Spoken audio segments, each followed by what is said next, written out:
Bonsoir à toutes et à tous. C'est vraiment avec joie que nous reprenons cette émission et vraiment avec un peu d'émotion aussi parce que vous savez, on a pris un petit peu de pause et on s'est dit on va se préparer, on va attendre un peu. Et le Seigneur nous a vraiment mis à cœur de reprendre, j'allais dire d'une manière assez rapide, parce qu'il y a vraiment une urgence. Il y a beaucoup de gens qui ont besoin d'entendre le message de l'Évangile, ce message d'amour, ce message de joie. Et vraiment, on a fait en sorte qu'on puisse reprendre assez rapidement. Et là, de nouveau, on est avec vous. C'est vraiment avec une grande joie d'être là, de partager ce grand amour de Jésus. Nous sommes une génération de témoins. Et ça, c'est le petit clin d'œil du Seigneur. Ce soir, on a un groupe qui s'appelle Génération de témoins, qui nous rappelle que nous sommes tous des témoins, nous qui avons entendu le message de l'Évangile, nous qui avons cru et nous dont la vie a été transformée par Jésus. Et nous sommes nombreux dans ce pays, dans cette nation, dans le monde entier. Et ce soir, nous avons vraiment à cœur de vous encourager au travers de ces témoignages-là. Mais avant d'aller plus loin, je voudrais présenter l'équipe qui est là. Donc, on est une grande famille d'ensemble pour le royaume. La vision, c'est de étendre le royaume de Dieu, c'est de propager ce royaume. Donc, ce soir ici, nous sommes quelques frères et sœurs. Je suis avec mon épouse Sylvia qui est là. Je pense que ce soir, elle ne sera pas vue, mais en tout cas, je voudrais l'honorer de sa présence. Voilà, il y a aussi bien entendu William donc, qui s'occupe de tout l'aspect technique et qui vraiment a besoin de notre encouragement. Donc merci William. Si tout cela a pu se faire, c'est que William a assuré la préparer et avec Adama qui est aussi dans les coulisses. Et merci à William et Adama. Voilà, et puis il y a d'autres personnes aussi qui sont là ce soir. Je voudrais parler de Paul, donc qui va nous soutenir dans la prière, prier pour les malades, prier aussi pour ceux qui vont accepter le Seigneur Jésus, prier aussi pour ceux qui ont besoin de délivrance. Voilà, et je voudrais aussi présenter maintenant les deux personnes qui vont donner leur témoignage. Vous allez entendre en détail leur témoignage. C'est vraiment des témoignages simples mais percutants. On a quelqu'un qui s'appelle Philippe, qui est très engagé aussi dans Ensemble pour le Royaume et qui va nous donner son témoignage. Philippe est avec le Seigneur depuis quelques années. Donc, merci Philippe d'être là. Il fait partie aussi des responsables d'Ensemble pour le Royaume.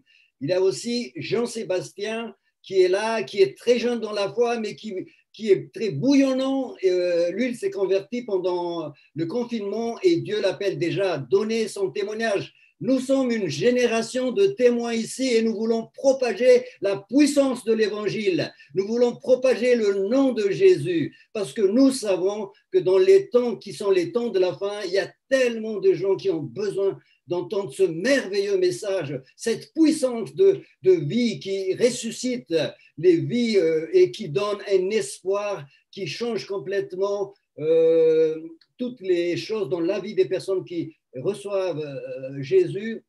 Donc ce soir, sans plus attendre, nous allons passer donc au gospel. Gospel donc qui va être présenté par Éline et Mathieu. Ils vont nous conduire dans la louange et tout à l'heure, vous allez avoir le privilège d'entendre leur beau témoignage. Voilà, Éline et Mathieu, c'est à vous donc pour la louange. Bonsoir. Bonsoir. On est très très heureux d'être là avec vous et de pouvoir vivre ce temps de louange et de musique ensemble. Et peut-être que pour vous c'est la première fois que vous allez vivre ce temps de musique, c'est la première fois que vous allez découvrir ces chants. Et en tout cas je vous remercie d'être présent. La louange c'est quoi? La louange c'est un temps de cœur à cœur avec Dieu, un temps où on peut se laisser remplir et à la fois aussi lui exprimer toute notre reconnaissance. Et je vous invite vraiment ce soir à ouvrir votre cœur à Dieu, à le laisser peut-être vous parler, à lui laisser répondre à vos questions qui tourbillonnent en vous depuis peut-être des années. Et je vous invite à chanter avec nous ce premier chant qui s'appelle Écho, qui dit que l'amour de Dieu surpasse tout et l'amour de Dieu résonne en nous comme un écho. parti.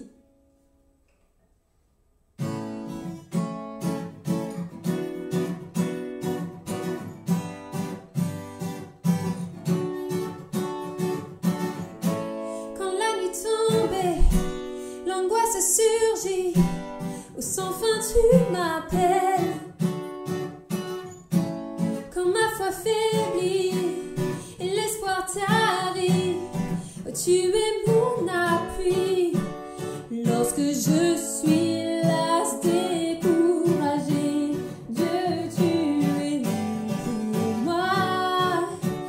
Désormais, je veux persévérer, car tu es avec moi, oui, tu es avec moi. Ton amour m'environne, m'élève plus haut.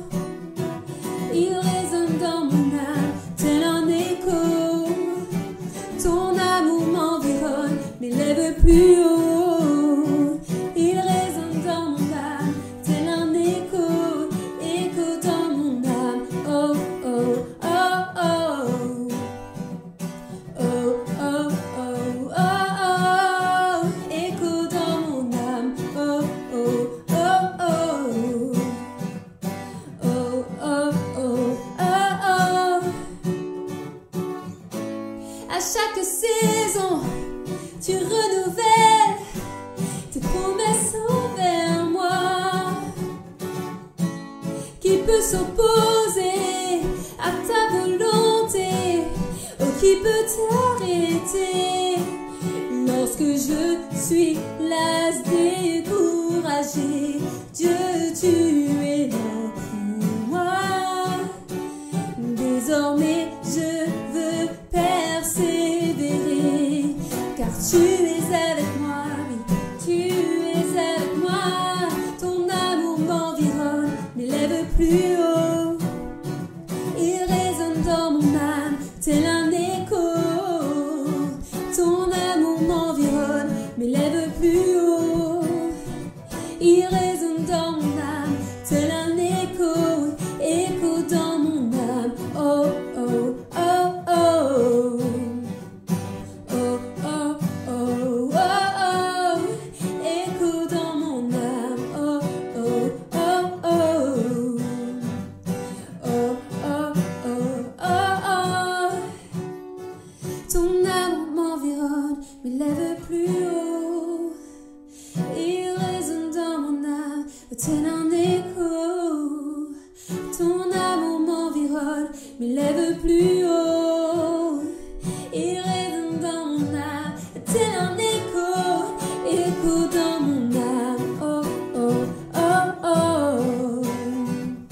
Oh, oh, oh, oh, oh.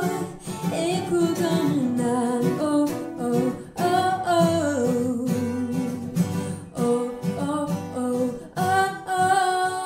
Écho dans mon âme. Le prochain chant qu'on va chanter s'appelle Dieu est puissant.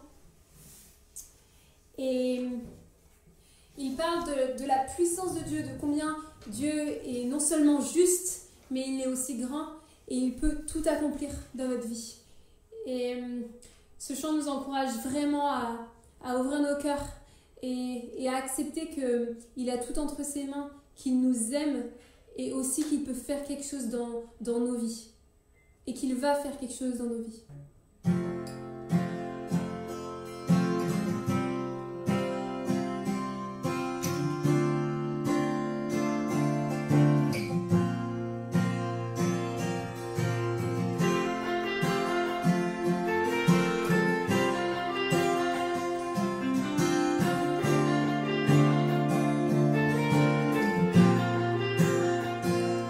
Dieu est puissant, il est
Super! Elle est belle, cette nouvelle génération, hein? Vous avez vu? Waouh! Merci en tout cas à Éline et à Mathieu pour cette belle louange. Nous allons encore entendre un chant tout à l'heure. Ne vous inquiétez pas, ne partez pas, restez avec nous. On a encore beaucoup de choses là qui arrivent. Donc tout de suite, je vais laisser la parole à Éline et à Mathieu. Ils vont nous partager ce que Dieu a fait dans leur vie. Vous allez entendre vraiment des choses merveilleuses. Donc à vous, Éline et Mathieu, prenez la main et partagez ce que le Seigneur a fait de merveilleux dans votre vie.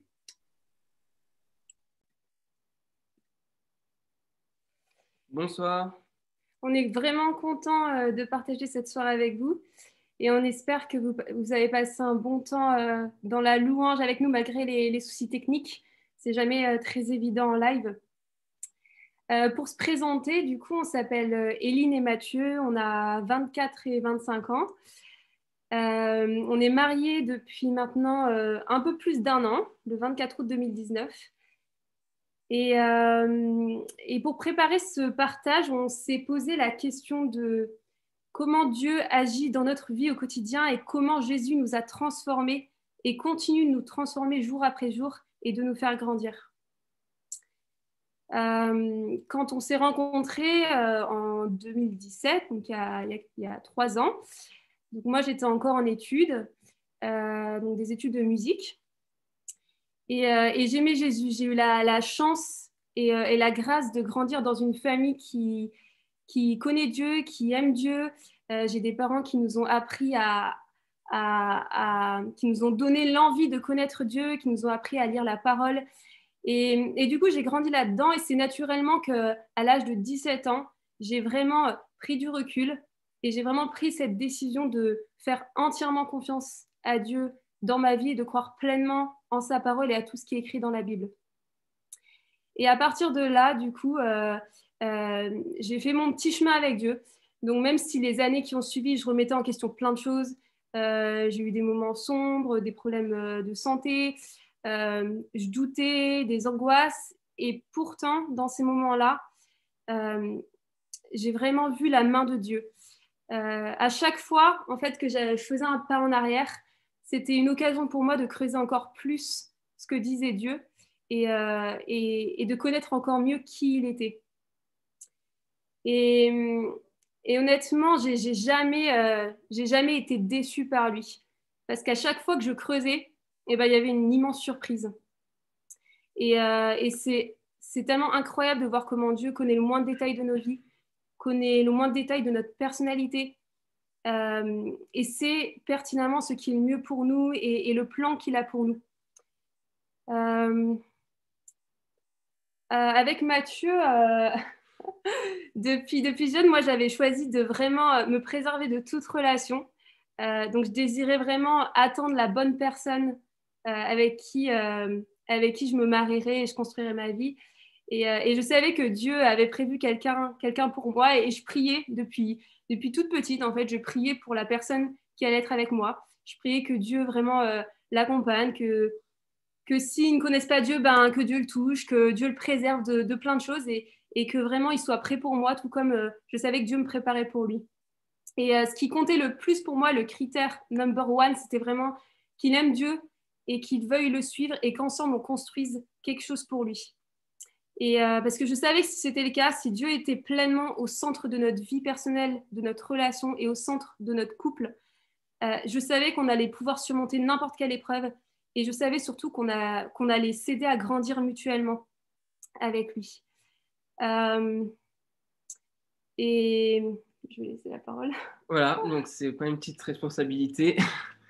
Moi, pour ma part, mon témoignage, c'est assez simple finalement. J'ai grandi dans une famille chrétienne, même si après, voilà, donc j'ai eu un enseignement quand j'étais petit, mais même si j'étais dans une famille chrétienne, je pense que c'est pas, il est nécessaire de rencontrer Dieu à un moment donné. Ça ne fait pas tout. Et ce qui s'est passé, c'est que donc, quand j'étais jeune, à partir de l'âge de 7-8 ans, j'ai été concerné par l'existence de Dieu. Pour moi, c'était évident qu'il existait et il m'accompagnait à chaque moment de ma vie et je pouvais me reposer sur lui quand j'en avais besoin, je priais, etc. Mais j'avais encore une foi d'enfant, je dirais. C'est-à-dire que je n'avais pas pleinement conscience de qui il était et de ce qu'il avait fait pour le monde. Donc voilà, j'ai grandi, j'ai passé l'adolescence, pareil aussi. Alors Dieu m'a préservé de plein de problèmes aussi. J'ai voulu aussi me préserver pour ma femme. Et arrivé vers 20 ans, j'ai eu pas mal de remises en question, pas sur ma foi, mais sur qui était Dieu. Et j'aime beaucoup dans la Bible, il y a souvent Dieu compare ses enfants à des arbres fruitiers. Il dit que voilà, il faut porter du fruit, mais il les compare donc souvent à une vigne ou un figuier, et il parle que Dieu taille en fait ces arbres pour leur permettre de porter plus de fruits. Et c'est ce que Dieu a fait à ce moment-là. Il a taillé en fait qu'il fallait que je laisse de côté, donc c'est-à-dire mes mauvaises habitudes, dans mon caractère, ce qui était pas génial. Et finalement, donc il m'a m'a permis de maturer dans ma foi et de devenir adulte et donc de mieux le connaître. J'ai appris tellement de choses dans la Bible depuis maintenant 6 ans, d'avoir une relation de prière beaucoup plus profonde avec lui, de mieux comprendre qui il est. Et c'était vraiment une joie parce que jour après jour, c'est vraiment une aventure avec Dieu parce qu'on ne sait pas où on va, mais on sait qu'il est là et qu'il nous accompagne à chaque instant. Et pendant donc ça fait 3 ans qu'on se connaît avec Eline, donc je l'ai rencontrée un peu quand je me posais des questions et elle m'a aidé en fait à grandir. On a discuté beaucoup de Dieu, de plein de sujets sur la foi et sur la Bible, etc. Et on a grandi, on a cheminé ensemble et puis maintenant on avait ce désir en fait dans notre cœur de vouloir servir Dieu dans tout ce qu'on voulait entreprendre. Je veux juste revenir un peu en arrière par rapport à un événement où en fait Dieu m'a touché particulièrement. C'était un camp chrétien où un très bon ami a prié pour moi et où encore j'avais encore des questions sur mon avancée avec Dieu. En priant pour moi, le Saint-Esprit de Dieu m'a touché profondément.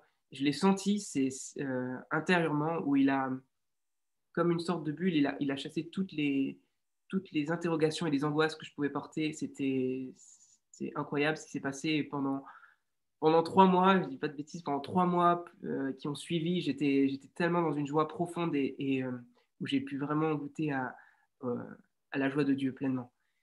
Et donc je reviens maintenant au moment où voilà, on a cheminé avec Eline et on avait ce désir profond dans notre cœur de vouloir servir Dieu par un quelconque moyen. On savait que Dieu avait mis des talents et des dons en nous et on voulait les utiliser. Et on s'est dit quel est l'axe qu'on pouvait avoir pour servir Dieu. Et tout simplement, c'est évident, c'était la musique.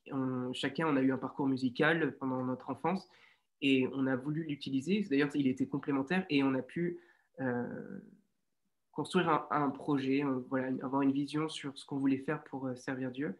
Et donc, on a depuis 2 ans commencé à créer des chants, des musiques. Et on a ce projet, donc on a créé ce groupe Génération Témoin parce qu'on pense qu'on est dans une génération où il faut être des témoins du Christ pour ceux qui ne le connaissent pas encore. Et c'est vraiment la vision qu'on a en faisant de la musique pour Dieu, en partageant ses textes. Et on est vraiment bénis par Dieu à travers tout ça parce que il nous permet il se révèle à nous quand on écrit des chants, il se révèle à nous à chaque fois. C'est parce que c'est une étape de notre vie qui passe et Dieu se révèle à nous.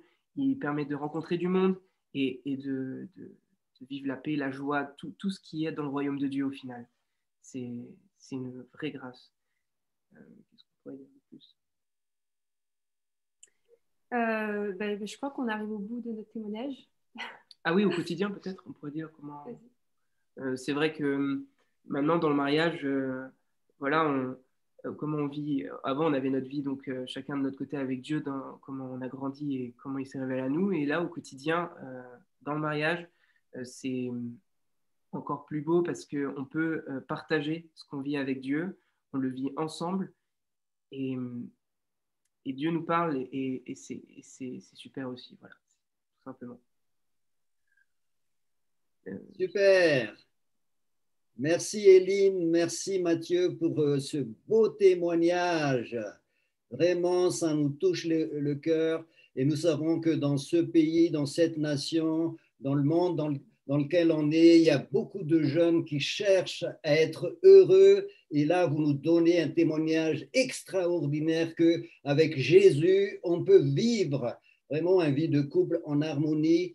Ça ne veut pas dire qu'il n'y aura jamais de problème, mais que Dieu est là et c'est ça qui est important. Moi, ça fait 40 ans que je suis marié avec Sylvia. On a vécu des tempêtes, des bourrasques, des vents violents, mais Dieu est là et Dieu est toujours là pour nous soutenir. Donc, nous bénissons ce jeune couple qui est donc une génération de témoins. C'est ça ce que je voulais dire. Voilà, donc... merci beaucoup. Ils vont encore nous chanter un chant là Et ensuite, on va entendre encore un témoignage, le témoignage de Jean-Sébastien qui a rencontré le Seigneur il n'y a pas longtemps, donc il y a quelques mois de cela. Restez avec nous, vous allez entendre vraiment un très beau témoignage. Donc on va écouter encore le chant et après témoignage. Le prochain chant qu'on va chanter s'appelle Rien de plus que ta grâce. C'est un chant qu'on a écrit avec Mathieu il y a de ça quelques semaines. Il est tout nouveau. Et c'est un chant qui est tout particulier pour nous parce qu'on l'a écrit à la suite d'une épreuve qu'on a vécue, d'un deuil. Et en fait, à travers cette épreuve, on a eu cette grâce de voir vraiment la présence de Dieu dans nos vies. À des moments où je me sentais seule, à des moments où j'avais l'impression que Dieu ne me parlait pas, que Dieu n'était pas là, et ben dans cette épreuve, je l'ai senti m'accompagner, me consoler et par-dessus tout me relever en fait. Me relever plus vite que je l'aurais dû. Et on a retrouvé de la joie. On a retrouvé de la joie parce qu'avec Dieu, les perspectives sont différentes. Avec Dieu, on sait qu'on a un avenir. Et on sait qu'on a quelqu'un qui connaît notre vie et qui sait ce qui est le mieux pour nous. Quelqu'un à qui à faire confiance. Et moi, ça m'a tellement encouragée de voir que Dieu avait un plan pour moi tout simplement. Et que même si quelque chose m'avait été enlevé, même si c'était dur, je voyais vraiment la main de Dieu dans ma vie. Et cette chanson, elle parle de ça. Cette chanson, elle parle de Dieu qui peut paraître discret et de notre oreille qui doit se tendre pour l'entendre. Et elle parle de Dieu qui partage nos souffrances et de Dieu qui nous restaure, mais complètement. Et je vous invite à écouter ce chant. Rien de plus que ta grâce. Mon âme cherche la paix que le monde ne connaît. Si tu es discret, dans mon cœur tu es caché comme un murmure. Ta voix si pure, tout en moi vibre. Mon cœur se sent libre. Oh, oh, oh, oh.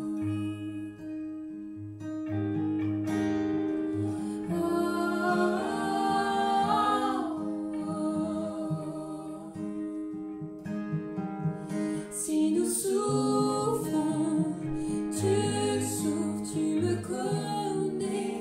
Présent où je passe, tu vas déjà tout donner. Je ne m'attends à rien de plus que ta grâce.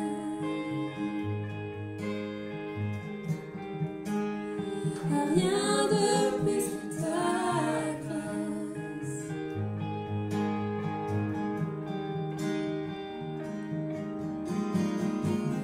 Je n'ai plus les mots, seulement son nom qui résonne encore dans mon âme et je t'implore de me convaincre, lâcher mes craintes, mon être entier est fait pour t'adorer. Oh,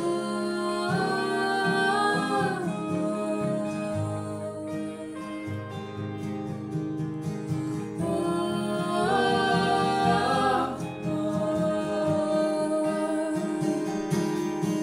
Si nous souffrons, tu souffres, tu me connais. Présent où je passe, tu as déjà tout donné. Je ne m'attends à rien de plus. Si nous souffrons, tu souffres, tu me connais. Présent où je passe, tu as déjà tout donné. Je ne m'attends à rien de plus que ta grâce.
Vraiment, on voit au travers de ce chant que vous avez traversé, je dirais, une épreuve, mais la grâce de Dieu était là. Et nous voyons vraiment que le Dieu de la Bible est un Dieu de grâce aussi. Maintenant, on va entendre un témoignage extraordinaire, quelqu'un qui a rencontré Jésus pendant le temps de confinement. Voilà, je n'en dirai pas plus. Hein. Jean-Sébastien, est-ce que tu es prêt? C'est à toi. Ne t'inquiète pas, on est en famille ici. Même si tu es jeune, vas-y, partage-nous ce que Jésus a fait dans ta vie. Super. Bonjour à tous. Alors, je m'appelle Jean-Sébastien et cette année, à 30 ans, j'ai rencontré Jésus. Donc, voici mon témoignage et j'espère que ça va vous inspirer. Alors, pour commencer, moi, je n'ai pas eu d'éducation religieuse. Je n'ai pas été baptisé à la naissance puisque ma mère voulait que je choisisse ma religion. Donc, j'ai fait une école publique avec une éducation républicaine. Et ensuite, dans mes études secondaires, j'ai fait un cursus scientifique, une école d'ingénieur.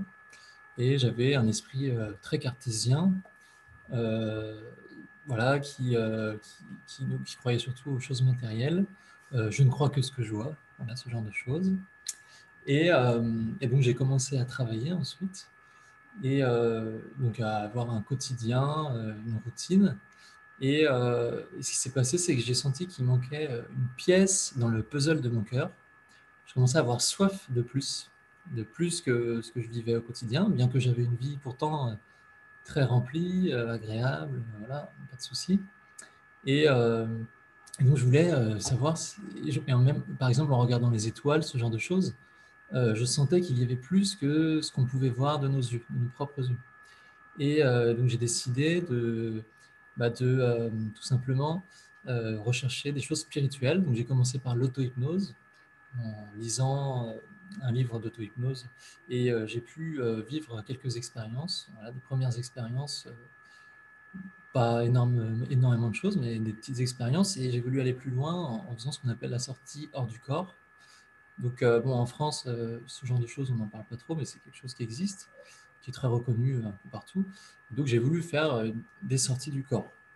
Donc j'ai acheté un livre et que j'ai lu, et j'ai mis en pratique pendant une semaine ces techniques de méditation, voilà, des techniques en fait pour sortir de son corps. Donc j'ai commencé à avoir des premières sensations, des vibrations, ce genre de choses en fait qu'on peut ressentir à ce moment-là.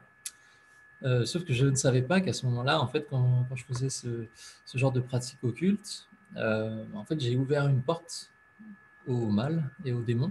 Et ce qui s'est passé, c'est que en suivant la semaine qui a suivi, pendant 2 semaines, en fait, suivant ce que je venais de faire, je n'ai pas pu dormir. Donc, en gros, je me sentais très mal. C'est-à-dire que quand on ne peut pas dormir, bon, je pense que c'est déjà arrivé à tout le monde, on a vraiment, émotionnellement, on ne contrôle plus rien, on se sent mal. Et donc, je me suis dit, bah mince, je veux connaître plus de choses, et finalement, ça me rend moins bien. Surtout que cette expérience, ensuite, tous les 6 mois, pendant une semaine, j'avais cet esprit de mort qui revenait sur moi, ce qu'on appelle l'esprit de mort, qui venait sur moi et qui me paralysait, qui me mettait dans un état un peu de dépression. Donc c'était très pénible, et j'avais toujours cette épée de Damoclès au-dessus de la tête, qui fait que si par exemple j'entendais des mots difficiles comme le suicide, ce genre de choses, ou que je regardais une série très ténébreuse, en gros, dès que je m'avançais vers les ténèbres, et ben, tout de suite, je sentais que l'esprit de mort revenait sur moi. Donc j'étais obligé de me protéger. Ensuite, donc en gros, tous les 6 mois, pendant une semaine, j'avais cette sensation, mais pendant plusieurs années, ça a duré. Et donc j'ai réussi à contrôler ça, hein, plus ou moins, avec des techniques de relaxation. Et donc je savais que ça allait passer. Donc en gros, dès que je sentais cette sensation commencer, cet esprit de mort arriver sur moi, je me disais, bon, bah, dans une semaine, ça sera terminé. Donc voilà, mais j'avais toujours cette épée de Damoclès. Et surtout, ça n'avait pas résolu mon problème initial, c'est que j'avais toujours soif de plus. Donc j'avais toujours besoin de savoir ce qu'il y avait dans ce qu'on ne voyait pas. Alors il faut savoir que Jésus, le nom de Jésus a toujours résonné chez moi. En fait, ce qui se passait, c'est qu'à chaque fois que je voyais le nom de Jésus, parce qu'on voit souvent Jésus t'aime, ou des affiches de Jésus, ou dans les églises, on voit des tableaux de Jésus, et ben, quand je voyais tout ça, ça résonnait parce qu'en fait, c'était le Saint-Esprit qui venait frapper à ma porte.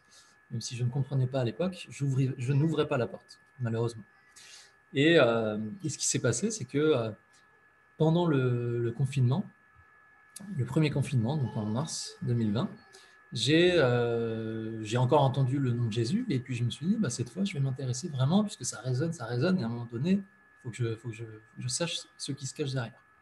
Et donc, j'ai acheté 2 livres, le Nouveau Testament, ainsi qu'un livre qui s'appelle Jésus, sa vie, sa passion, son triomphe, qui est en fait qui reprend les 4 évangiles et qui refait l'histoire de Jésus, de sa naissance à sa résurrection. Et donc, j'ai lu tout d'abord ce livre. J'ai tout de suite été touché, en fait. C'est-à-dire que le Saint-Esprit me touchait à travers, parce que dans ce livre, ils reprennent vraiment des parties entières de l'évangile. Donc, en fait, c'était carrément la parole de Dieu que je lisais. Et à ce moment-là, je sentais que j'étais touché d'une manière puissante par le Saint-Esprit. Ça résonnait en moi, je comprenais, je disais, ah, mais c'est tout ce que je voulais lire, en fait. Ça y est, enfin, c'est ce que je voulais entendre, c'est ce que je voulais comprendre. Et il s'est passé des choses assez surprenantes, c'est que typiquement, pendant la Passion du Christ, que ce soit dans le livre ou dans le film La Passion du Christ que j'ai regardé simultanément, j'ai ressenti des choses incroyables. J'ai même été énormément ému juste en lisant le livre, alors que j'avais jamais été ému comme ça devant un livre. Bien que j'avais déjà vu des livres tristes, mais là, c'était même pas triste en fait, c'était beaucoup plus que ça. C'est-à-dire que La Passion du Christ, quand je l'ai lu et même quand je l'ai vu dans le film, j'ai vraiment senti, je me suis dit, mais Jésus a fait ça pour moi, quoi. Il a fait ça pour moi et aussi pour tout le monde. Mais c'est-à-dire que je me suis dit, mais qu'est-ce qu'il a fait? Il a fait ça pour moi et moi, je ne m'en rends pas compte en fait. Je n'avais pas pris conscience. Donc quand j'ai pris conscience, je me suis dit, mais en fait, c'était une révélation. C'est-à-dire que j'ai eu la révélation à ce moment-là. Et je me suis dit, mais il a fait ça pour moi. Et donc, déjà, je l'aime, je l'ai aimé tout de suite à ce moment-là. J'ai eu la conviction de péché, c'est-à-dire que j'avais envie de me repentir de mes péchés. Pour moi, le mot péché, auparavant, c'était vraiment un mot religieux, un mot à l'ancienne, quoi. Et en fait, à ce moment-là, j'ai compris que péché, ça voulait simplement dire qu'on avait manqué la cible, qu'on n'avait pas fait ce qu'il fallait faire pour se mettre en accord avec Dieu. Et donc, je me suis repenti de mes péchés à ce moment-là. Et donc, j'ai eu la conviction de péché, en fait. Et voilà, donc à ce moment-là, donc j'avais lu ce livre, regardé ce film, été touché puissamment par Jésus et par le Saint-Esprit. Et maintenant, je voulais que Jésus rentre dans ma vie, puisqu'il était quand même mort à la croix pour moi. Donc je me suis dit, maintenant, comment je fais? Alors, je suis allé sur Internet et je suis tombé sur une chaîne YouTube qui s'appelle The Last Reformation, qui est un groupe de chrétiens qui font des vidéos assez connus. Et sur leur site Internet, ils ont une carte qui permet de trouver les chrétiens qui sont passés par eux, on va dire. Et donc, j'ai rencontré comme ça un chrétien qui s'appelle Nicolas, que je remercie, et qui a accepté de me baptiser. Et en fait, ce qu'il a fait, c'est qu'il m'a dit, je te baptiserai dans 2 semaines. En attendant, demande à Dieu de se révéler à toi. C'est ce que j'ai fait. Et en fait, en demandant à Dieu dans les prières, puisque je ne savais pas prier, je ne savais rien faire, en fait, je ne connaissais rien. Donc au début, je me disais, j'ai l'impression de parler tout seul. Sauf que ce que je demandais, ça se réalisait vraiment. C'est-à-dire des choses incroyables. Par exemple, je demande à Dieu de se révéler à moi. Je rentre chez moi, il y a une croix en bois posée sur le trottoir devant chez moi, ce qui est impossible. C'est-à-dire qu'en fait, c'est possible puisque c'est arrivé, mais c'était quelque chose de surnaturel. Et c'est arrivé plusieurs fois, des choses comme ça, pas mal de choses comme ça. Donc en fait, quand il m'a baptisé, j'ai vraiment vécu la nouvelle naissance, c'est-à-dire que je suis mort, mon âme, mon esprit est mort et je suis voilà, je suis nouvellement né, on va dire, en Jésus. Donc mon esprit était greffé sur Jésus, je l'ai vraiment ressenti comme ça. C'était la nouvelle naissance, puisque auparavant, Dieu, pour moi, c'était quelque chose d'un concept et que c'est devenu une réalité. J'ai senti que j'étais réconcilié avec Dieu, qu'il est rentré dans ma vie. Et donc, en fait, tout simplement, les paroles de Jésus ont résonné en moi, puisque, comme le dit Jésus, il est le chemin, la vérité, la vie. Et j'ai senti, en le suivant, que j'avais trouvé le chemin et que je n'avais plus soif. Et je n'ai plus besoin maintenant d'aller chercher à droite, à gauche. J'ai trouvé, en fait, le chemin. Donc ça, c'est ce que m'a apporté Jésus. Il m'a permis de passer de la mort à la vie, spirituellement. J'ai vraiment senti ça comme ça.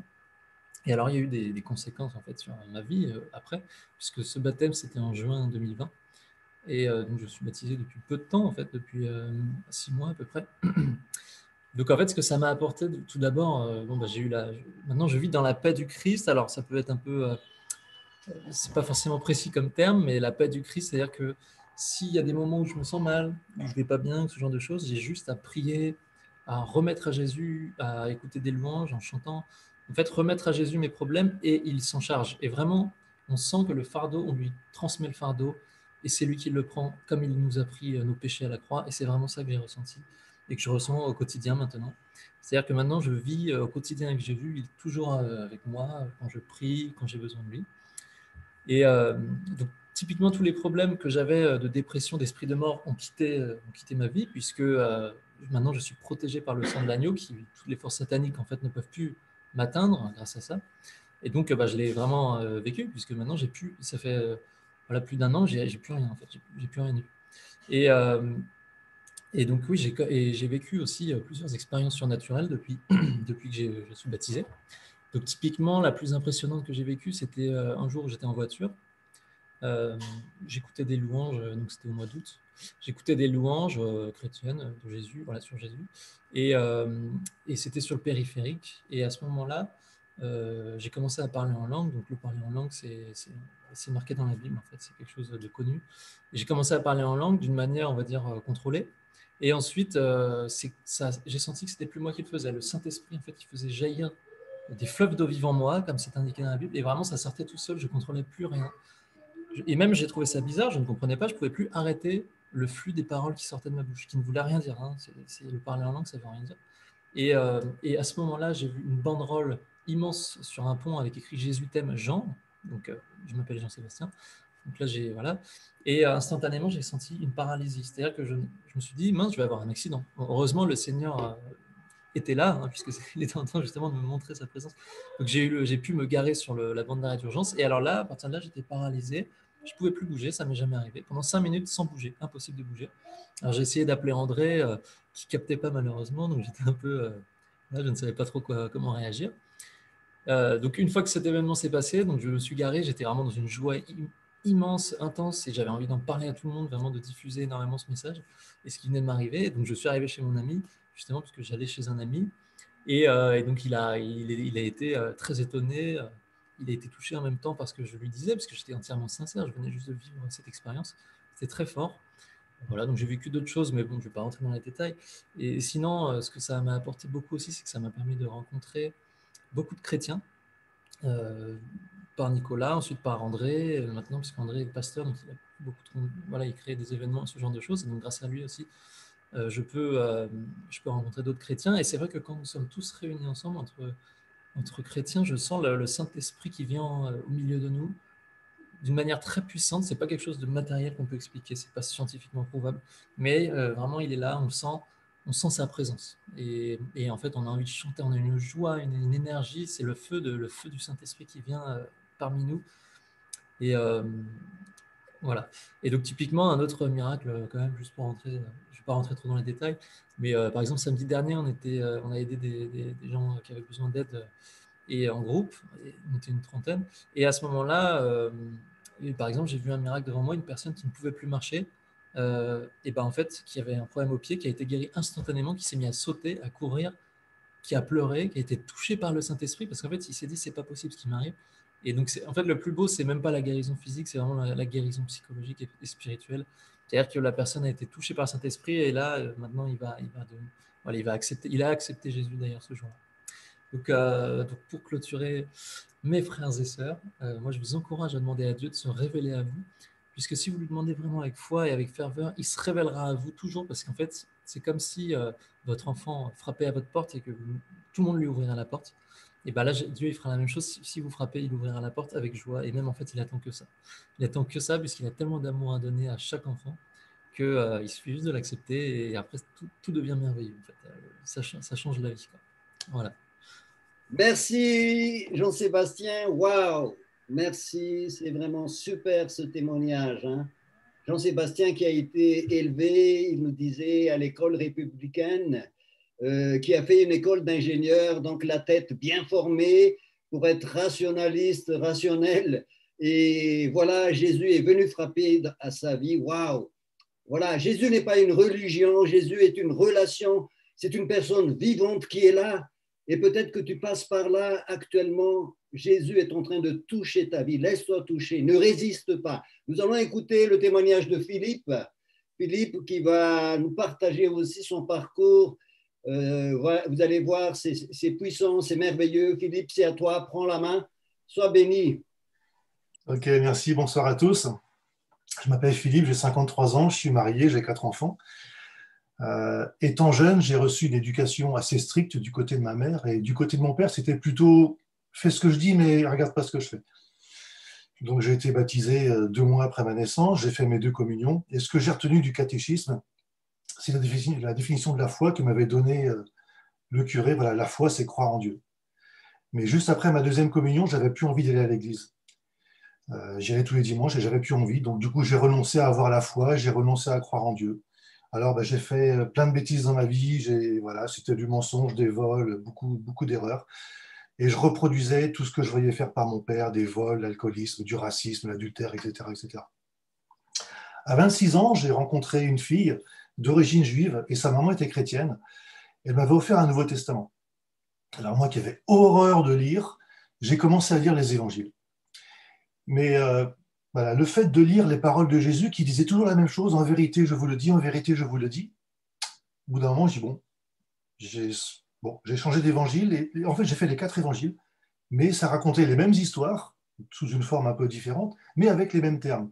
Je me suis dit, c'est pas pour moi, ça m'intéresse pas, je veux pas.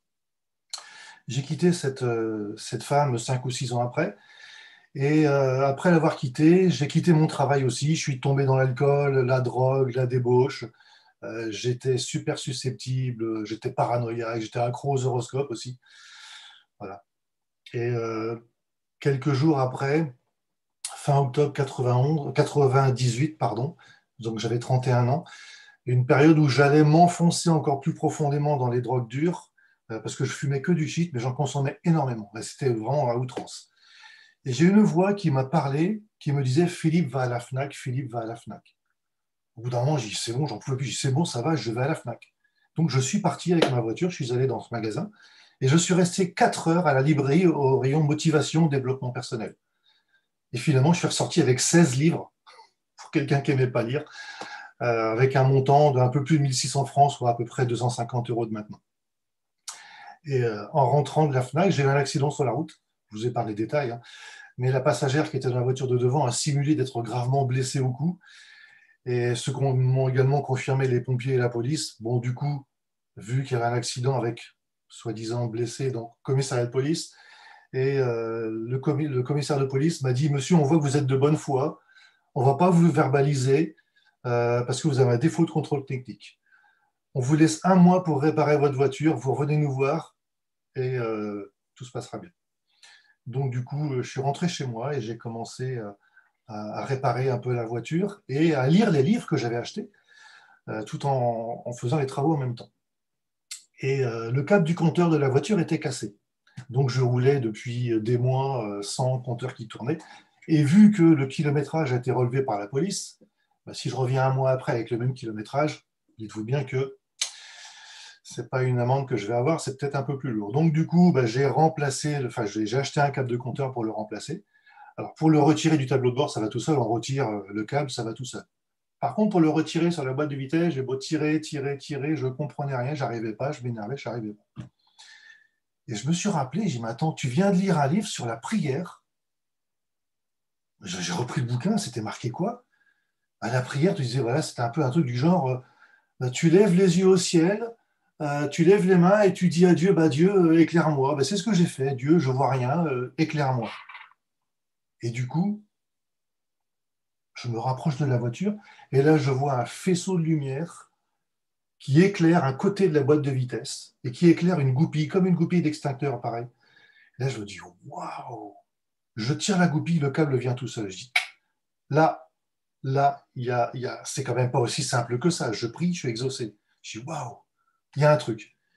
Je replace le câble de compteur sur la boîte de vitesse, je remets la goupille et je veux remonter derrière le tableau de bord. Impossible à remettre. Et là, je commence à me dire, mais attends, Philippe, tout à l'heure, tu as prié, ça a marché. On recommence. J'ai même pas eu le temps de me dire qu'il fallait que je prie. Une voix me parle, me dit, Philippe, prends une tenaille. Ok, je m'exécute, je prends une tenaille, je passe le câble, je le remets, ça rentre tout seul, clic. Je me suis dit, waouh, là, il y a vraiment un truc.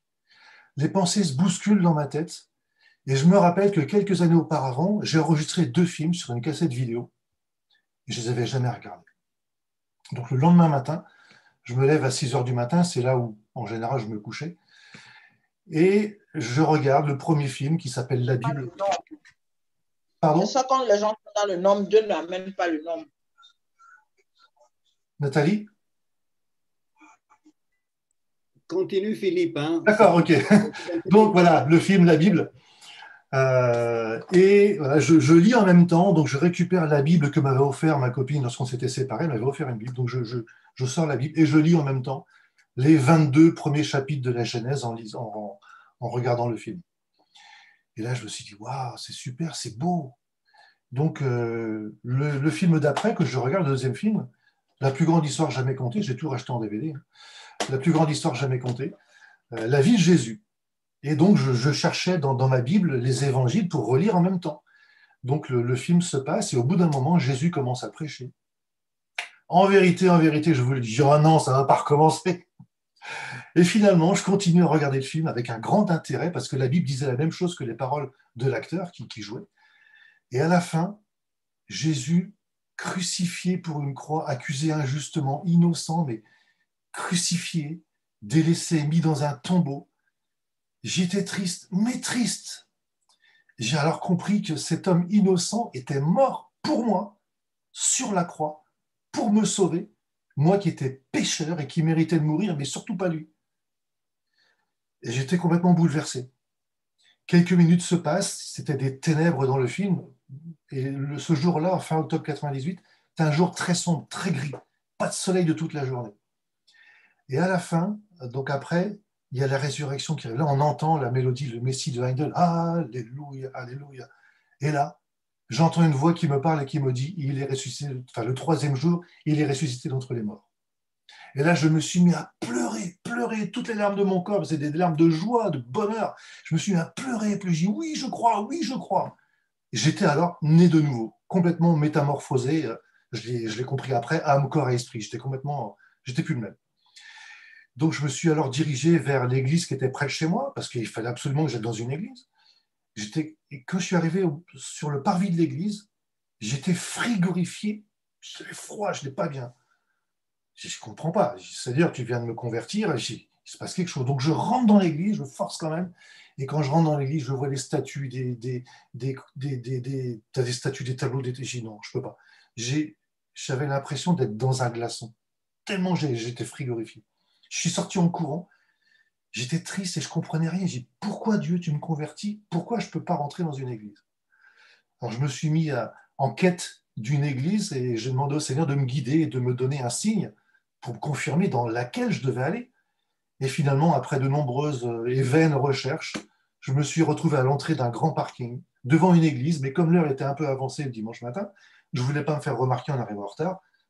Donc, je me suis garé devant, à l'entrée, je lisais ma Bible. J'étais bien, il y avait du soleil, c'était magnifique. Quelque temps après, les gens ont commencé à sortir de ce grand bâtiment et ils passaient tous devant moi, c'était la sortie. Ils passaient devant moi avec leur voiture, ils me regardaient tous. Bonjour. Je dis, Seigneur, c'est le signe, voilà, c'est là qu'il faut que j'aille. Le dimanche d'après, j'y suis allé avec 45 minutes d'avance. J'ai discuté avec le pasteur et je me suis installé dans cette église, j'ai profité du culte. Voilà, je suis resté 7 ou 8 mois à peu près jusqu'au baptême. Voilà. Je reviens sur ma conversion. quelques jours après ma conversion, il s'est quand même passé quelque chose de très fort dans ma vie, c'est que le Seigneur m'a travaillé sur la repentance et sur le pardon, et j'ai compris tout de suite. C'est vraiment le premier gros travail d'enseignement que j'ai eu et que j'ai compris avec le Seigneur. Je me suis repenti de tous mes péchés que j'avais commis volontairement, inconsciemment, consciemment. Voilà, je me suis excusé, demandé pardon au Seigneur, et je lui ai dit, je pardonne à tous les gens qui m'ont fait du tort, je leur pardonne. Mais à mon père, jamais je lui pardonnerai le mal qu'il m'a fait. Et là, durant les jours qui ont suivi, j'ai arrêté de me saouler, j'ai arrêté de me droguer, le Seigneur a travaillé mon cœur, et finalement, j'ai capitulé à genoux, et j'ai dit à Dieu, oui, je pardonne à mon père. J'ai repris contact avec mes parents, je leur ai demandé pardon, je leur ai dit que je leur pardonnais. Mon père n'avait pas compris, il n'a toujours pas compris d'ailleurs, parce que selon lui, il ne m'a jamais fait de mal, mais toujours que du bien.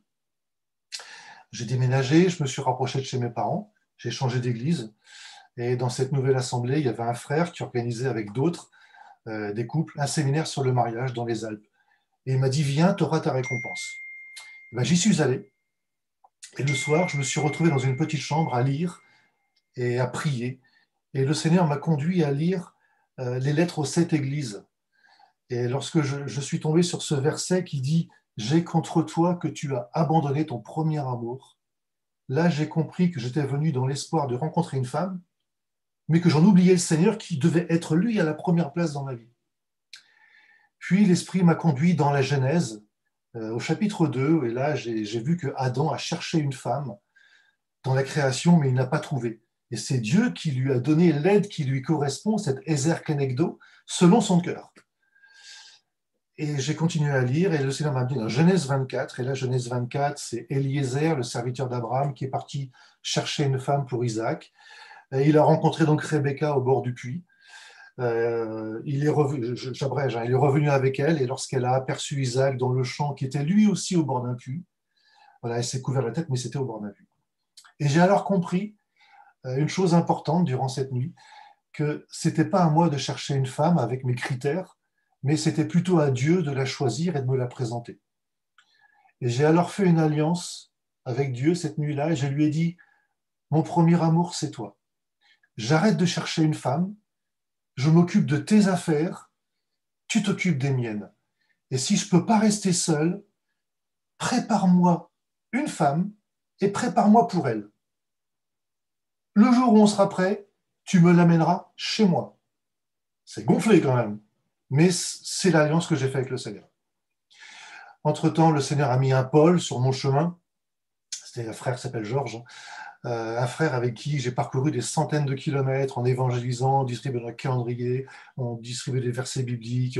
Voilà, on a vraiment passé du bon temps ensemble. Et en juillet 2001, j'ai déménagé chez mon père, qui habitait à Aix-en-Provence. Et la compagne avec qui il était, parce que mes parents sont séparés, sa compagne me dit qu'elle a une fille qui vient la voir pendant les vacances, mais qu'elle aimerait me la présenter. Alors moi, j'ai dit non, moi les filles, c'est même pas la peine, ta fille, ça ne m'intéresse pas. Moi, c'est Dieu, c'est Jésus.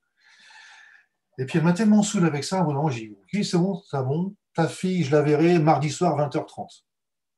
Le fameux mardi soir arrive, je rentre du travail à 20h30. Et là, elle était là, cette fille-là était au bord de la piscine, donc un puits, une Rebecca, un puits. Et voilà, donc on a discuté toute la soirée. Et le week-end suivant, sa mère a insisté pour qu'on aille boire un verre ensemble, donc on s'est revus le week-end suivant, donc je suis allé la chercher. Et quand elle est montée dans la voiture, elle me dit je te préviens, ce soir, je dors chez toi. Puis elle me montre un petit sac avec tes affaires de toilette. Je dis non, ça c'est pas possible, ça va pas se faire comme ça. Alors elle m'explique que sa mère étant une grande inquiète, pour pas l'inquiéter, à chaque fois qu'elle sort, elle dort chez ses copines ou chez les gens chez qui elle va. Donc on est allé boire un verre, on est rentré, et quand on est rentré chez mon père, il y avait une chambre, je lui ai dit bah, tiens, t'as qu'à dormir là, moi j'ai dormi dans ma chambre. Et puis au bout d'un quart d'heure, j'arrivais pas à dormir, j'étais toqué à sa porte, elle ne dormait pas non plus, mais on va discuter. On est venu dans ma chambre, on a discuté. Et en fait, on a discuté pendant 3 jours et 3 nuits, sans dormir. On est juste descendu pour aller voir les parents pour manger, mais on a parlé pendant 3 jours et 3 nuits. Et je lui parlais que de Dieu, des méditations, de Dieu, Jésus, le Seigneur, je lisais la Bible, je lui expliquais plein de choses de la vie. Et au bout des 3 jours, je lui ai dit, tu sais, en ce qui me concerne, moi je suis prêt à m'engager. Elle me dit, t'entends quoi par là? Je suis prêt à me marier. Elle me regarde et me dit, bah, moi aussi. OK. Moi, je vais appeler mon copain. Elle appelle son copain. Bon, tu prends tes affaires et tu dégages. J'ai trouvé l'homme de ma vie, je vais me marier. Ça lui a fait tout drôle. Enfin bon, bref. Et on descend et on prévient nos parents. On a quelque chose à vous dire. On va se marier. Et là, ils nous ont pris pour des fous. Bref. Le lendemain, le lundi, moi, je retournais travailler. Bon, Marie-France est partie à la mairie, est partie faire les papiers. On a pris des rendez-vous, visite prénuptiale, le médecin. On a cherché des alliances, un restaurant, le costume, la robe, tout s'est fait en une semaine, 10 jours, tout s'est fait, tout s'est goupillé. Et la loi, c'est quand l'instant où on va à la mairie pour se marier, c'est 2 mois, on s'est marié les 2 mois après. Donc on s'est marié le 22 septembre. Entre-temps, Dieu a converti Marie-France qui n'était pas convertie. Moi, je priais pour elle. Je dis, Seigneur, tu t'occupes d'elle maintenant. C'est elle, ok, c'est elle. C'est la Rebecca. Et maintenant, faut continuer le boulot là. Et donc, quelques temps après, elle se fait baptiser, je crois que c'était le 11 ou 12, dans la nuit du 11 au 12 août 2001. Et c'était magnifique. Moi, au même moment où ma femme se convertit, moi, je fais une colique néphrétique. Donc, pour ceux qui connaissent, c'est comme un accouchement, mais pour un homme, avec des douleurs très fortes. J'ai connu des douleurs de l'enfantement, un peu comme l'apôtre Paul.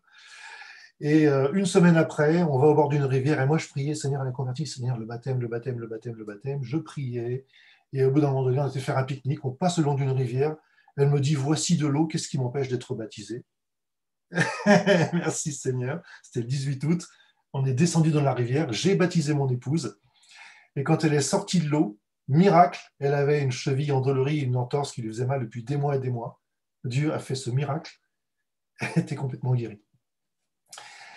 Et voilà. Et le jour de mon baptême, donc mon témoin, c'était ce frère Georges qui était mon témoin. Je l'ai baptisé dans la piscine 1 heure avant le mariage. Ça, c'est aussi un bon moment. Donc voilà, on a tout quitté. Moi, je suis venu en Île-de-France. Ma femme habitait en région parisienne. On a rejoint une église, voilà, et on s'est investi durant 13 ans dans cette église. Mais au bout d'un moment, on est devenus des religieux. On était des chrétiens du dimanche. Avec, voilà, je prêchais, je conduisais la louange. Ma femme était responsable de l'école du dimanche. Elle jouait du piano. On était, voilà, les chrétiens du dimanche. Et puis moi, j'étais dans les compromis. Il y avait toujours des compromis. Compromis avec le péché, compromis avec... voilà, ça n'allait pas du tout. Printemps 2014, un ami ou frère m'appelle et il me dit, Philippe, je veux me faire baptiser avec ma femme, mais je veux que ce soit toi qui me baptise. Wow, mais qui suis-je? Je me suis remis en cause de plein de choses dans ma vie qui me rendaient quelque part indigne du Seigneur. Qui suis-je moi pour aller baptiser un frère? 2-3 mois après, j'ai eu un accident au travail et je suis resté alité durant un peu plus de 2 mois. Et donc le dos coincé. Donc au bout d'un moment, j'ai appelé un frère qui est venu prier avec moi. Il m'a imposé les mains en bas du dos. Et la guérison n'a pas été immédiate, mais il s'est passé quelque chose. J'ai retiré mes bracelets magnétiques que j'avais, un truc antidouleur, j'ai arrêté la morphine, j'ai arrêté les médicaments, et la douleur s'est estompée petit à petit, mais j'avais quand même toujours mal. Au début juillet, on fait un barbecue à la maison, le frère qui venait se faire baptiser avec son épouse, lui était prêt, mais son épouse non. Du coup, on a repoussé à fin août. On est parti en vacances, on est parti dans le sud de la France. Pendant moi, ça n'allait pas, les douleurs revenaient, j'ai fait des séances d'acupuncture, j'ai fait de l'auriculothérapie, les douleurs partaient. Et on a rejoint justement ces frères qui étaient en région parisienne, on les a rejoints à Toulon, à la plage, durant cet été. Et il y a une sœur qui me dit, mais Philippe, mais t'as pas la foi? C'est quoi ton piercing à l'oreille? Elle dit, c'est de l'auriculothérapie, c'est de l'acupuncture, mais dans l'oreille pour les... On me dit, toi, tu crois en ces trucs-là, t'as pas la foi? Et là, ça m'a mis une grande claque. En plus du grand coup de soleil que j'ai pris le même jour. Donc du coup, je me suis mis vraiment à prier, j'ai relu la parole de Dieu, j'ai écouté beaucoup de témoignages, beaucoup de prédications. Et là, il y a un réveil progressif qui s'est fait à nouveau dans ma vie. Quand même longtemps après, 16 ans après ma conversion quand même, hein, parce que je m'étais un peu endormi. Et je me suis dit, mais est-ce que je suis chrétien? Est-ce que je suis vraiment ce petit Christ, ce disciple de Christ? Et là, beaucoup de choses se sont passées dans ma tête. Finalement, au bout d'un moment, j'ai retiré ces trucs de auriculothérapie, j'ai arrêté les médicaments. J'ai tout enlevé. Les douleurs sont revenues 1 heure après, mais je priais avec autorité.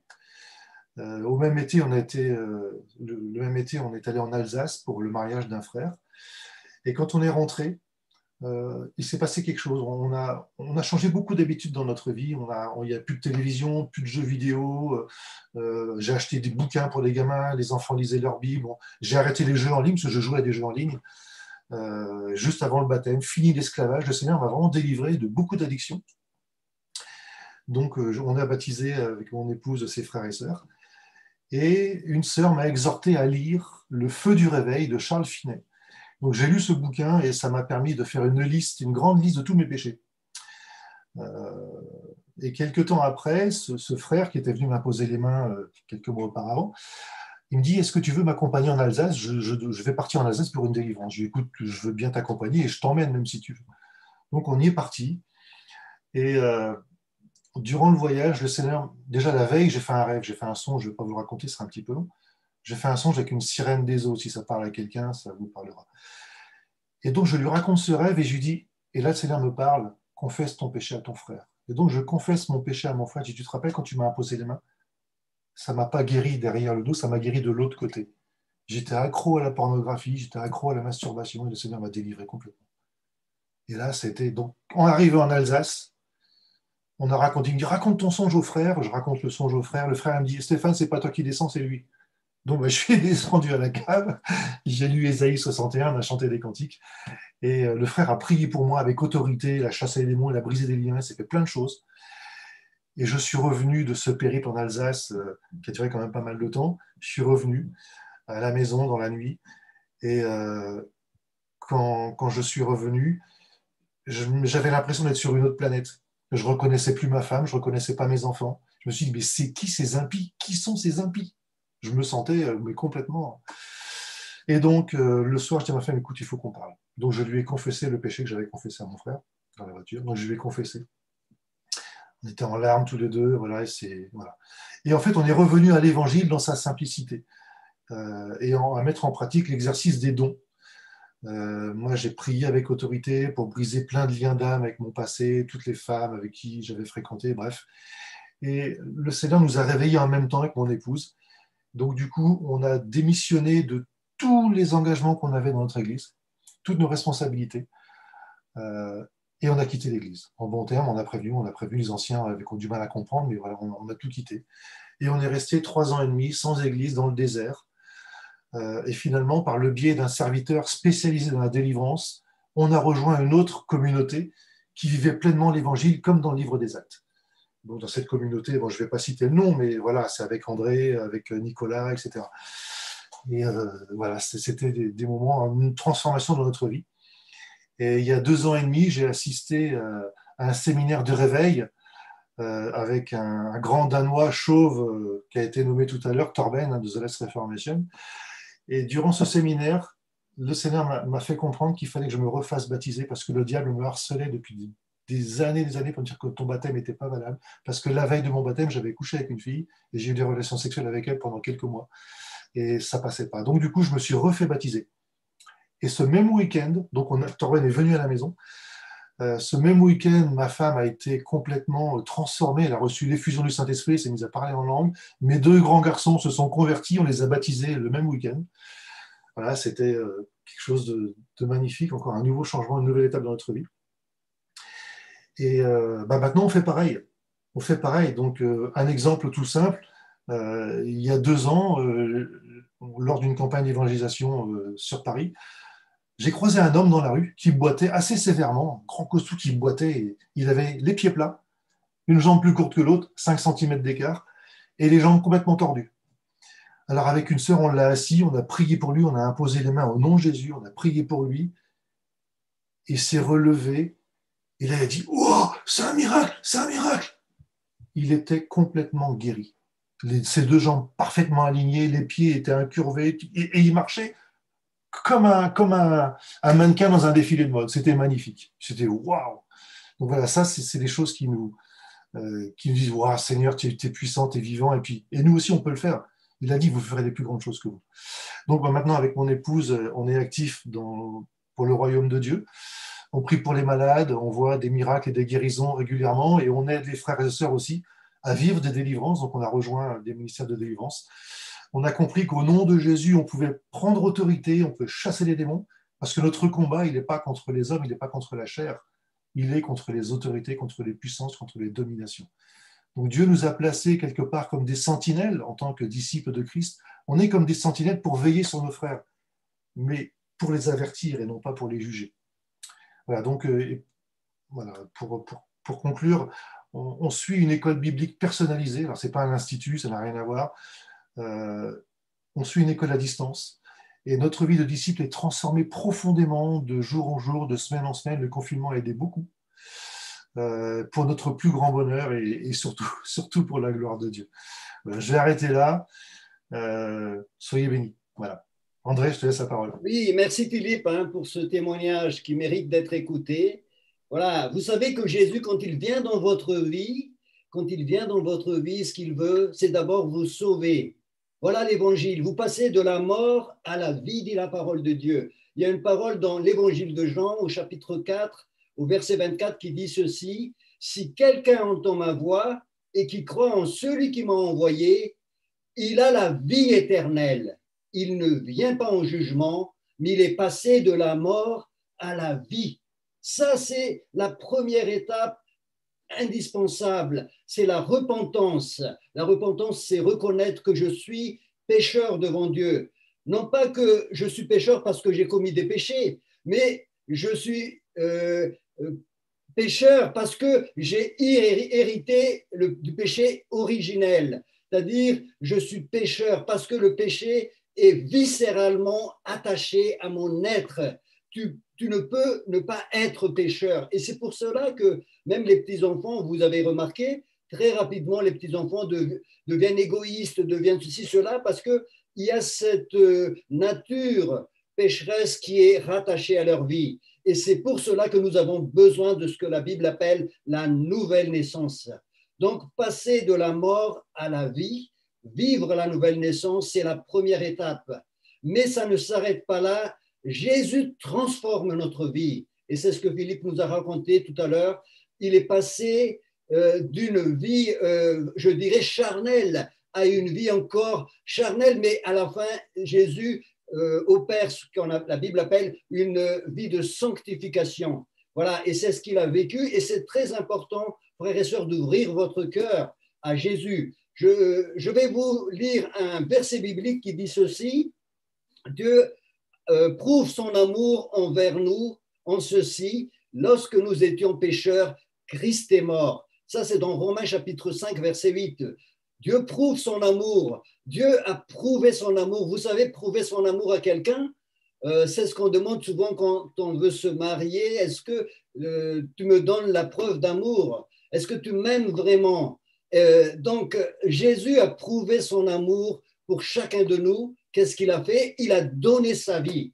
Dans ce verset-là, Dieu prouve son amour envers nous en ceci, alors que nous étions pécheurs, Christ est mort. Nous étions pécheurs, mais Jésus a déjà donné sa preuve d'amour. Et dans la Bible, il y a un verset qui dit: il n'y a pas de plus grand amour que de donner sa vie pour son ami. C'est ce qu'il a fait à la croix. Quand vous donnez votre vie, vous ne pouvez plus aller au-delà. C'est tout ce que vous avez donné. Et dans les témoignages que nous avons entendus tout à l'heure, ils étaient tous frappés par cet amour de Dieu. C'est très important. Ce soir, si tu passes par là, sache que Jésus t'aime, que tu es précieux, que tu es précieuse pour lui et qu'il a donné sa vie pour toi. C'est pour ça que tu es là, parce qu'il veut encore se révéler à toi d'une manière très personnelle ce soir. Je vous ai raconté un témoignage au début, cette personne qu'on a rencontrée derrière la maison, qui ne nous connaissait même pas et qui a ouvert donc le portail de son jardin pour nous accueillir, parce qu'il y avait ce chien qui aboyait et qui a accepté le Seigneur Jésus au bout de 3 secondes. Elle était touchée par l'amour de Dieu. Elle était en larmes. On a prié pour elle et elle a dit: je vais lire cet évangile. Et aujourd'hui, je crois que le Seigneur te parle d'une manière personnelle.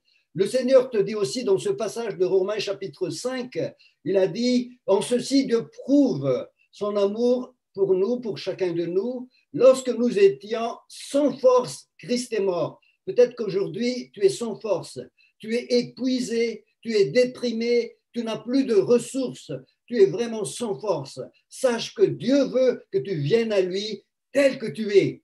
Dieu ne cherche pas que tu changes avant de venir à lui, mais tel que tu es, Jésus t'accueille. Il est le sauveur, c'est lui qui va transformer ta vie. Ouvre ton cœur, accepte Jésus vraiment comme ton sauveur ce soir. Alors, il y a un dernier verset encore dans ce Romains chapitre 5 qui dit ceci au verset 10. Dieu prouve son amour envers nous en ceci, lorsque nous étions ennemis de Dieu, Christ est déjà mort. En fait, tu te dis, mais je ne suis pas ennemi de Dieu. Oui, tu n'es pas ennemi de Dieu, mais en fait, tu es dans une position de pécheur, un statut de pécheur, et tu es en rébellion envers Dieu, même si tu n'es pas ennemi de Dieu sur le fond. C'est cette nature-là que Dieu veut changer dans ta vie. La Bible dit dans Jean chapitre 3, verset 36, Jean 3, 36, celui qui a Jésus, il a la vie éternelle. Celui qui n'a pas Jésus, il n'a pas la vie éternelle, mais la colère de Dieu demeure sur lui. Aujourd'hui, non pas que Dieu se fâche contre toi, mais ton statut de pécheur t'ouvre à la colère de Dieu. Mais Dieu ne veut pas que tu périsses. La Bible dit dans Jean chapitre 3, encore une fois, Dieu a tellement aimé le monde qu'il a donné son Fils unique. Il a donné Jésus. Il a pris l'initiative de donner Jésus afin que quiconque croit en lui ne périsse point, mais qu'il ait la vie éternelle. Aujourd'hui, ce soir, tu peux avoir la vie éternelle. Dieu n'est pas là pour te condamner. Et dans ce Jean chapitre 3, verset 17, la suite, c'est écrit, Dieu n'a pas envoyé son Fils dans le monde pour juger ou condamner le monde, mais afin que le monde soit sauvé. Tu es sous la colère de Dieu. Tu es sous la colère de Dieu parce que la justice de Dieu ne peut ne pas te frapper si tu ne sors pas de là. Mais Jésus est mort à la croix pour te sauver. Jésus n'a pas été envoyé pour que tu sois jugé, mais pour que tu sois sauvé, dit la Bible. Jean chapitre 3, verset 17. Dieu prouve son amour envers nous en ceci, lorsque nous étions pécheurs, Christ est mort. Alors, je ne sais pas actuellement où est-ce que tu en es, mais je t'appelle vraiment à ouvrir ton cœur à Jésus ce soir. Peut-être que tu as aussi une maladie, peut-être que tu as aussi des oppressions. Jésus guérit, Jésus restaure, Jésus sauve. Et nous voulons vraiment prier pour toi ce soir. Nous voulons proclamer la puissance de l'Évangile ici et maintenant. Je sais que tu as besoin de Jésus si tu es par là. Peut-être que tu as besoin d'une délivrance. Peut-être que tu as besoin d'une restauration. Peut-être que tu as besoin d'une réconciliation avec Dieu. Dieu est là ce soir, le Saint-Esprit est là. Et nous faisons un appel maintenant envers toutes les personnes qui sont en train de nous regarder. Nous faisons un appel en disant, si tu as entendu sa voix ce soir, ne résiste pas, ouvre ton cœur à Jésus. Et maintenant, actuellement, on va afficher à l'écran donc un lien Zoom qui va vous permettre de venir nous rejoindre. Et nous allons prier pour ces personnes. Nous allons avoir un entretien à chacune des personnes qui sont ici, qui a besoin d'une prière de guérison, une prière pour le salut, une prière pour la délivrance. Jésus délivre, Jésus restaure, Jésus guérit et Jésus libère. Jésus libère de toutes les addictions, de tous les péchés. Jésus est mort à la croix, pas seulement pour nous faire passer de la mort à la vie, mais pour nous libérer complètement aussi de tout ce qui nous retient. Jésus veut libérer la puissance de l'Évangile dans ta vie, dans ton cœur, dans ton être entier. Jésus est venu pour que notre vie reflète la vie de Dieu. Jésus est venu pour nous transformer de gloire en gloire. Et maintenant, je fais un appel donc, et je demande à ce qu'on affiche donc ce lien pour qu'on puisse venir, pour que vous puissiez venir vers nous et qu'on prie pour chacune des personnes ici. Voilà, donc on va prier. Je vous demande maintenant d'être ouvert maintenant. Voilà, vous voyez le lien qui est là. Vous pouvez cliquer sur ce lien. Vous pouvez aussi cliquer, les liens sont sur les commentaires de Facebook actuellement. sont sur le commentaire de YouTube aussi. N'hésitez pas à cliquer sur le lien pour qu'on puisse prier pour vous, pour votre guérison, pour votre restauration, pour votre salut. Jésus est là, il veut vous bénir. Il n'est pas venu pour condamner, il est venu pour délivrer, il est venu pour donner la vie et la vie en abondance. Ce soir, Jésus est présent dans les réseaux sociaux qui est ici. Jésus est présent dans cet espace virtuel. Alléluia. Et maintenant, donc, nous allons donner aussi du temps aux paroles prophétiques, aux paroles de connaissance, paroles de sagesse. Si un frère ou une sœur parmi les personnes qui sont avec moi reçoit quelque chose, pour les personnes qui sont sur donc les canaux Facebook ou YouTube, vous pouvez prendre la parole et partager. Mais avant cela, je vous invite à incliner votre tête. On va prier. Seigneur Jésus, merci pour ta présence ce soir ici. Merci parce que maintenant, tu es en train de toucher les personnes qui sont dans ces réseaux sociaux. Seigneur, nous prions pour que la glorieuse présence de Jésus se manifeste. Viens toucher maintenant, Seigneur, les personnes. Viens montrer que tu es celui qui a donné sa vie à la croix, que tu les aimes maintenant, Seigneur. Viens guérir, restaurer et délivrer. Au nom puissant de Jésus, viens aussi, Seigneur, donner la vie éternelle aux personnes qui ont besoin ce soir de passer de la mort à la vie. Au nom de Jésus, je prie. Amen.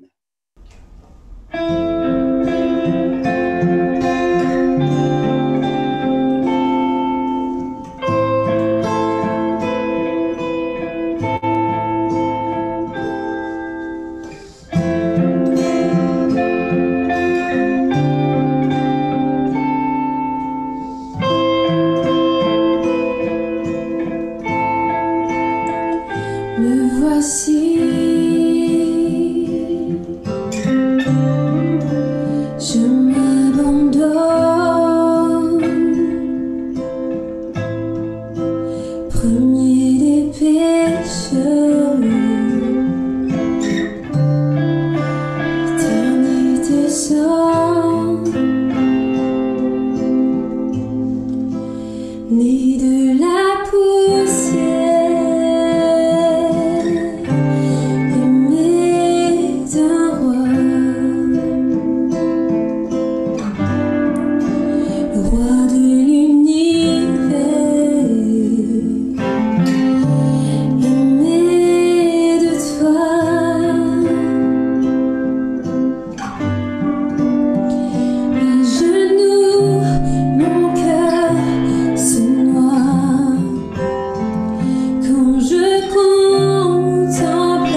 s'arrêter et j'élève ma voix. Le fruit de mes lèvres comme un chant d'amour pour toi.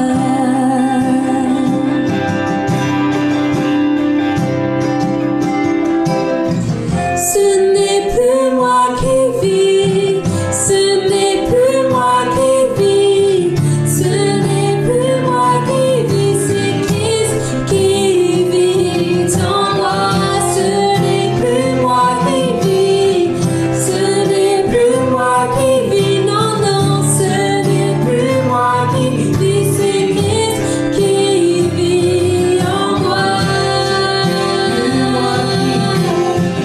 Ce n'est plus moi qui vis, ce n'est plus moi qui vis, c'est Christ qui vit en moi. C'est Christ qui vit en moi. C'est Christ qui vit en moi.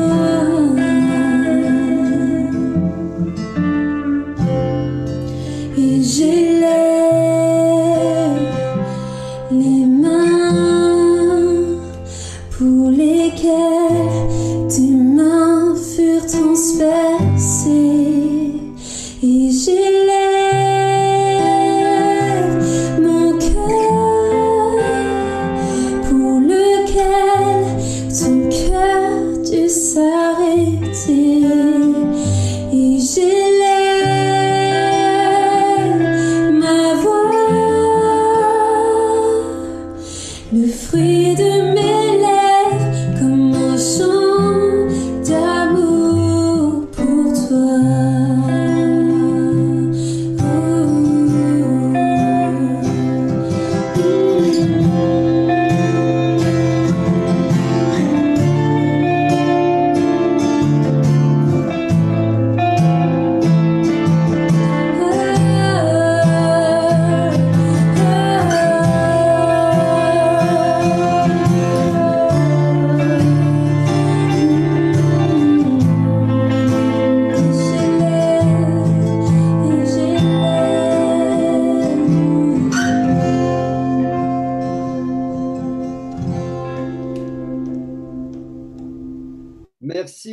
Merci Éline et Mathieu pour ce beau chant d'appel.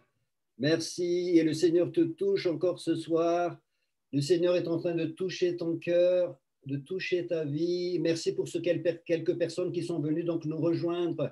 Nous allons fermer le direct maintenant dans quelques minutes, mais est-ce que parmi les frères et sœurs qui sont là, est-ce que quelqu'un a un message prophétique, une parole de connaissance, une parole de sagesse qui s'adresse particulièrement aux personnes qui sont là? Je vais leur donner la parole, mais rapidement, que ce soit bien ciblé et que ces personnes puissent venir aussi. C'est peut-être un message pour la guérison, pour la restauration.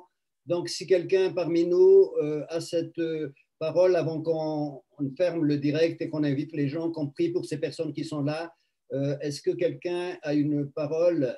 Prends la main tout de suite et en quelques minutes, donne cette parole de connaissance ou cette parole de sagesse. Vas-y, Paul.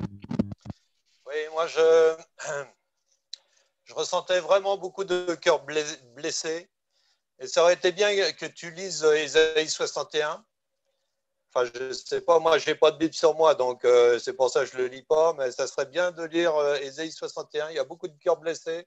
Je ressentais qu'il y avait vraiment beaucoup de cœurs blessés aussi, de personnes qui ont été blessées dans l'enfance à cause du divorce des parents, à cause de toutes ces choses de la vie qui les ont meurtris, et qu'il fallait que la puissance de guérison pour ces choses, c'est avant tout le pardon, de pardonner, parce que nous sommes des êtres fragiles. Les parents, on les juge, les parents, on leur fait porter tous les torts, mais ils sont eux-mêmes dans le péché, et eux, ils sont dans la galère de cette vie, et il faut pardonner. Et quand on libère le pardon, on est soi-même guéri, on est soi-même libéré. Et c'est une règle du Seigneur, il y a une grande guérison à travers le pardon. C'est la base essentielle. D'ailleurs, Dieu nous pardonne, et on redonne le pardon en retour. On ne garde rien contre personne. Et ça, c'est la vie véritable. Voilà tout ce que j'ai à dire. Si quelqu'un peut lire le Ésaïe 61, je n'ai pas de Bible, c'est sur mon téléphone. Et Oui, je vais les lire. Je vais le lire, Paul.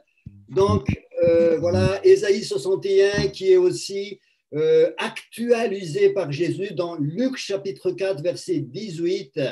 Donc, au début du ministère de Jésus, voilà ce qui est écrit. Car l'Esprit du Seigneur, l'Éternel, est sur moi, car l'Éternel m'a donné l'onction. Donc, c'est Jésus qui parle. L'Éternel m'a donné l'onction. Il m'a envoyé pour porter la bonne nouvelle à ceux qui sont humiliés. La bonne nouvelle à ceux qui sont humiliés, pour panser ceux qui ont le cœur brisé, pour guérir ceux qui ont le cœur brisé, pour proclamer la délivrance, la libération aux captifs et aux prisonniers, leur élargissement, pour proclamer une année favorable de la part de Dieu. Il y a une année favorable de la part de Dieu pour toi et un jour aussi de vengeance de notre Dieu pour consoler tous ceux qui sont dans le deuil. Il y a des gens qui sont dans le deuil ce soir et Dieu veut te consoler. Pour accorder à ceux de Sion qui sont dans le deuil, pour leur donner la splendeur au lieu du cendre, une huile de joie au lieu du deuil, une huile de joie au lieu du deuil, un vêtement de louange au lieu d'un esprit abattu. Il y a des déprimés, il y a des gens dans la dépression ici ce soir. Dieu veut te donner de l'huile de joie sur ta tête, afin qu'on les appelle les térébintes de la justice, un vêtement de louange au lieu d'un esprit abattu. Voilà le passage de Ésaïe 61. Et donc maintenant, merci, il y a encore quelques personnes qui sont rentrées. Maintenant, on va terminer le direct. Vous pouvez nous rejoindre toujours. On va prier, on va proclamer la puissance de Jésus sur vous parce qu'il donne son onction ce soir. Une onction de libération, une onction de délivrance, une onction qui ouvre aussi les yeux des aveugles, une onction aussi qui libère de l'esclavage du péché, une onction aussi surtout qui vous donne la vie éternelle. Sache que c'est ça la plus grande guérison, le plus beau cadeau, c'est de recevoir la vie éternelle ce soir. Voilà, nous terminons ce direct. Donc, merci beaucoup à toutes les personnes qui nous ont suivis. Nous reviendrons vers vous dans quelques semaines. Je pense qu'au mois de décembre, on va vous donner à l'avance donc la date. Mais soyez présents, priez pour cela. Nous sommes déterminés à apporter la bonne nouvelle du royaume de Dieu à tous ceux qui ont besoin sur le net, les réseaux sociaux. Et vous aussi, vous êtes notre partenaire. Priez pour cela. Dieu vous bénisse. Soyez bénis. Bonne soirée et à bientôt. Amen. Amen.